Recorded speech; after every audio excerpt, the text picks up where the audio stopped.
Hi, B-Time Check. It's 3:08 in the afternoon, December 31, and nagluto ako ng air fryer. Yan po. There.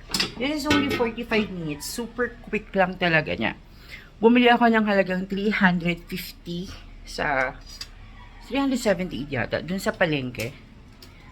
At tapos nanood ako sa Panlasa, tumisay ko kasi para mabilis. And this is so good. Kung meron kayo yung mga liempo, tapos hindi nyo pa naluluto, na parang feeling nyo, hindi na siya aabot kasi ang dami nyo niluluto. This one is so good.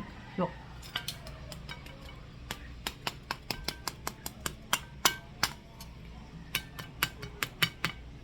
Ganyan, di ba?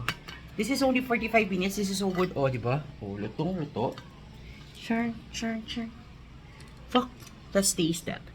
Tapos, ang ginawa ko dyan, 50 minutes pakulo. 50 minutes pinakuloan ko siya sa bawang. Bawang. Ang harap. Ang harap. Pinakulang siya sa bawang. Pinakulang siya sa bawang. Ano ba? Pinilo ko sa bawang, paminta, asin.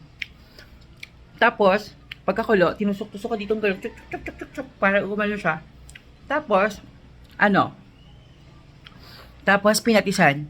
Binabad sa, gano'n mo sa patis, nilublob mo siya sa patis, gano'n nilunod mo. Tapos, pahinga lang 5 hours. Air dry 5 hours. Tapos, ito na siya. This is so good. Ang sarap. Wait lang. Ang lasa. Ang tawag dito ay, ano ba tawag dito nung sa panlasang Pinoy? Air fried. Dito kawali. Parang gano'n.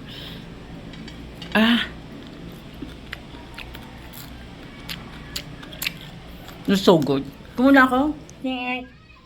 Nakaganda ko kasi. Gagawin ko lang itong tahong ko. Tapos tutulog na ako. Kasi may pasok ako ng 1 a.m. Para lang magising ako maaga. Diba? Kumuna ako. Ha? Air fried. Ang harap. Kumukulo-kulo po. Kung nakikita lang. Yan po. Baka. Ang harap. Ang lasa.